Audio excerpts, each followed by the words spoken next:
Quando eu era moleque, eu assistia muito Pica-Pau, tá?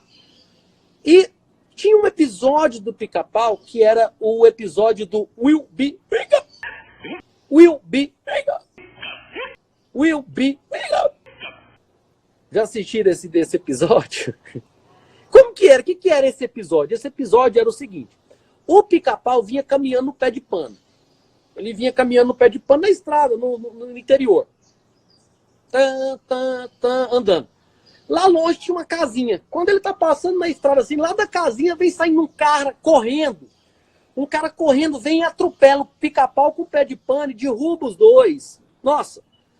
Pica-Pau fica assim, sem entender o que tá acontecendo, dá uma levantada, o cara volta.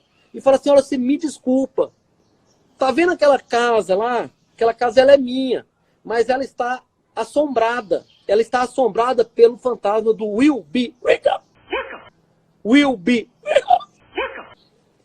Aí o Pica-Pau pega e olha, tá, mas e aí? Ele vira e fala, ó, eu vou embora. Eu não quero ficar mais nessa casa, porque essa casa ela está assombrada. Aqui, e levanta assim e faz assim, ó, aqui está a escritura da minha casa. Aqui está a escritura da minha casa. Olha só, toma ela para você e fica com ela que eu estou indo embora. E o cara pega e entrega pro Pica-Pau a escritura e o Pica-Pau naquele momento se torna proprietário da casa. Por que eu estou dando esse exemplo do Pica-Pau? Porque essa lógica de transmissão da escritura, no Brasil, não transmite a propriedade. No caso do desenho animado, para que o Pica-Pau se tornasse proprietário da coisa, ele tinha que pegar aquela escritura e levar a registro. Nunca se esqueça. A regra para a aquisição do direito real imobiliário é registro.